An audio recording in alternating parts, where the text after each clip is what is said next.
Welcome to civils corner friends. आज हम बात करेंगे नए कंज्यूमर प्रोटेक्शन एक्ट की, जिसके बाद ये मैंडेटरी हो जाता है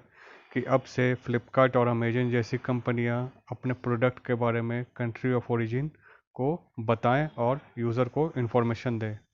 तो चलिए इस टॉपिक को डिटेल में देख लेते हैं, और उससे पहले जो भी नए दोस्त अभी तक सब्सक्राइब नहीं किए हैं तो प्लीज़ सब्सक्राइब कर लीजिए और बेल बटन दबा लीजिए ताकि हमारी आने वाली वीडियोस की नोटिफिकेशन आपको तुरंत मिल जाए। तो चलिए स्टार्ट करते हैं इस मोस्ट इम्पॉर्टेंट टॉपिक को। तो सबसे पहले देखते हैं कि ये जो रूल है न्यू कंज्यूमर प्रोटेक्शन एक्ट, ये आखिर है क्या, जिसके थ्रू कि ये मैंडेटरी हो जाता है कि कंट्री ऑफ ओरिजिन टैग सारे ई कॉमर्स कंपनी जैसे कि अमेजन हो गया, फ्लिपकार्ट हो गया या और भी जो भी हैं, तो उन्हें कंट्री ऑफ ओरिजिन टैग अपने प्रोडक्ट पे लगाना होगा। मींस कि ये जो प्रोडक्ट है ये कहाँ मैन्युफैक्चर हुआ है या कहाँ का है, या इसके सेलर कौन से हैं, कहाँ से, इसका मेनली ये कंट्री ऑफ ओरिजिन इस प्रोडक्ट का क्या है, सो दैट कि लोग, एक यूज़र के पास एक पूरा इन्फॉर्मेशन रहे कि वो क्या खरीद रहा है, कहाँ का खरीद रहा है। तो ये सबसे पहले देखते हैं कि रूल है क्या। तो न्यू जो रूल है ये मैंडेटरी कर देता है कि जितनी भी ई कॉमर्स प्लेटफॉर्म के कंपनी हैं, जैसे कि अमेज़न हो गया, फ्लिपकार्ट, तो इन्हें अपने प्रोडक्ट पे ओरिजिन दिखाना पड़ेगा कि ये प्रोडक्ट कहाँ से ओरिजिन हो रहा है और ये प्रोडक्ट कहाँ से बेचा जा रहा है। मीन्स कि जैसे कि चाइनीज़ कोई कंपनी हो गई या अमेरिकन हो गई या फ्रांस की हो गई, तो उन्हें बताना पड़ेगा कि ये प्रोडक्ट कहाँ का है, इसका कंट्री ऑफ ओरिजिन कहाँ का है। इससे क्या होगा कि जो भी यूज़र होंगे उन्हें एक पहले से आइडिया होगा कि हम ये जो प्रोडक्ट खरीद रहे हैं ये कहाँ का है, और ये जो रूल है ये उन कंपनियों और प्लेटफॉर्म पे भी लागू होगा जो कि रजिस्टर्ड भारत से बाहर हैं। मीन्स कि मान लीजिए कि अगर उनका रजिस्ट्रेशन सिंगापुर, अमेरिका या कहीं मॉरिशस जैसे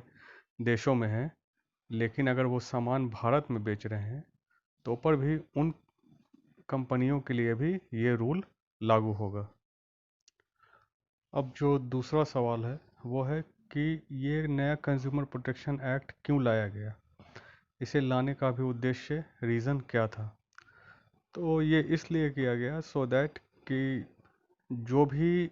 चाइनीज़ कंपनियां अपना सामान बेच रही हैं ई कॉमर्स प्लेटफॉर्म के माध्यम से भारत में, उन सब पर एक लगाम लगाया जा सके,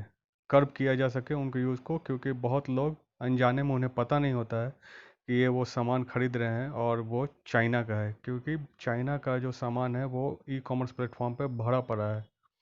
और लोगों को डिफ्रेंशिएट नहीं कर पाते हैं कि ये चाइना का है या मेड इन इंडिया है या मेड इन जापान है। उन्हें बस वो जो सामान दिखा और उन्हें अच्छा लगा तो वो ख़रीद लेते हैं बिना ये जाने कि वो ओरिजिन चाइना का है। तो मेनली ये उन चाइनीज़ कंपनियों पर लगाम लगाने के लिए है, और यूज़र को एक पहले से एक आइडिया रहे कि ये कंपनी कहाँ की है, और वो एक अपना चॉइस डिसीजन ले सके कि इस कंट्री का हमें सामान खरीदना है या नहीं खरीदना है। तो ये एक यूज़र के पास एक प्री इन्फॉर्म्ड डिसीजन मेकिंग जैसा हो जाता है कि उसे पता रहता है कि वो ये सामान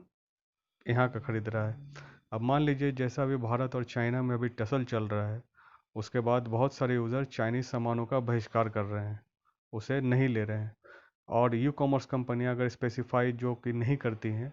तो हम अनजाने में ही बहुत सारा चाइनीज़ सामान खरीद रहे हैं और चाइनीज़ का बिजनेस बहुत धड़ल्ले से चल रहा है। तो उन चीज़ों पर लगाम लगाने के लिए भारत सरकार ने ये मैंडेटरी ये रूल किया है, और जो भी कंपनियां अगर इस रूल को वायोलेट करती हैं तो उन पे एक अच्छा खासा फाइन लगाया जाएगा। तो आइए अब इस कंज्यूमर प्रोटेक्शन एक्ट से जुड़े कुछ इंपॉर्टेंट पॉइंट्स देख लेते हैं जो कि आपको एग्जाम्स में बहुत हेल्प करेंगे। तो इन्हें ध्यान से देखिए, मैं एक एक करके सब बताता जाता हूँ। जो पहला पॉइंट है वो है पेनाल्टीज फॉर मिसलीडिंग एडवर्टीजमेंट। अगर कोई ई कॉमर्स कंपनी अगर मिसलीडिंग एडवर्टीजमेंट दिखाती है, प्रोडक्ट जो है वो है नहीं, और उसका कंट्री ऑफ ओरिजिन या उससे रिलेटेड कुछ मिसलीड करती है, वेग दिखाती है, तो उसे ई कॉमर्स कंपनी को इस पे फाइन लगेगा। दूसरा पॉइंट है कि ये sets up a centralise consumer protection authority, जिसके कारण कि सारा जो ग्रीवांस रिड्रेसल है वो इजीली होगा। सिंप्लीफाइड डिस्प्यूट रेजोल्यूशन प्रोसेस, ये इसका तीसरा पॉइंट है। इससे क्या होगा कि आसानी से कोई भी डिस्प्यूट है उसको रिजॉल्व कर लिया जाएगा। फोर्थ पॉइंट जो है, ये introduces the concept of product liability. ये जो कंज्यूमर प्रोटेक्शन एक्ट है ये एक इंट्रोड्यूस करता है प्रोडक्ट लायबिलिटी की। मीन्स कि जो आप प्रोडक्ट बेच रहे हैं उसके लिए आप लायबल हैं, और उसका सारा आप अच्छा, मीन्स कि उससे जुड़े जो भी पॉजिटिव और नेगेटिव हैं उसको आप ठीक से दिखा रहे हैं, और उसका एक जिम्मेदारी भी ले रहे हैं कि हाँ ये प्रोडक्ट जो है वो ठीक है और इससे कुछ गलत नहीं हो सकता है। मीन्स एक तरह से कंपनी को ये एक्ट लायबल बनाता है कि जो भी आप प्रोडक्ट बेच रहे हैं वो यूज़र के हक में हो और अच्छा हो। जो फिफ्थ पॉइंट है वो है कि ये ऑप्शन देता है कि आप फाइल कर सकें एक्शन सूट्स, अगर कोई भी चीज़ आपको आपके डिज़ायर के अनुसार या जैसा उसने शो किया है वैसा नहीं मिला है, तो यूज़र को एक ऑप्शन देता है कि आप क्लास एक्शन सूट फाइल कर सकते हैं उस रिलेटेड कंपनी पर। सिक्स्थ जो है कि it provides facility to file complaints from anywhere. Means कि ये आपको फैसिलिटी देता है कि आप कहीं से भी कंप्लेंट फाइल कर सकते हैं। मीन्स कि अगर प्रोडक्ट अगर बॉम्बे का है और आप रहते हैं पटना में या फिर कहीं दिल्ली में या कलकत्ता में, तो कहीं से भी आप अपना जो इशू है, अपना जो कंप्लेन है उसे आप फाइल कर सकते हैं। तो ये एक बहुत ही अच्छा पॉइंट है जो इसमें ऐड हुआ है। और जो लास्ट और जो सेवेंथ रूल जो सेवेंथ पॉइंट है वो है कि ये the rule also states that if a user cancels the product then the firm can impose cancellation charge only if the firm also bears such a charge if it cancels the order from its side. Means कि अगर मान लीजिए कि आपने कोई order place किया और बाद में आपने उस ऑर्डर को कैंसिल कर दिया, तो जो फर्म है जो भी वो सामान बेच रहा है वो एक कैंसिलेशन चार्ज यूज़र पे लगा सकता है, ओनली जब सेम केस में अगर किसी कारणवश उस बेचने वाली कंपनी ने अपना प्रोडक्ट कैंसिल कर दिया। मान लीजिए कि आपने कोई नाइकी का जूता बुक किया और आपने कैंसिल किया, तो वो जो फर्म जो बेच रही है वो तो कैंसिल चार्ज लगा सकती है, लेकिन तभी लगा सकती है कि मान लीजिए कि आपने नाइकी का जूता ऑर्डर किया और किसी कारणवश वो उसके स्टॉक में नहीं है और उसने आपका ऑर्डर कैंसिल कर दिया, तो वो भी आपको कैंसिल चार्ज, एक कंपनसेशन चार्ज वो भी आपको देगी अपने साइड से, तभी ये रूल कैंसिलेशन वाला लागू होगा। तो ये थे इस कंज्यूमर प्रोटेक्शन एक्ट के इम्पॉर्टेंट पॉइंट्स। आशा करता हूँ कि आपको ये अच्छी तरीके से समझ में आ गया होगा।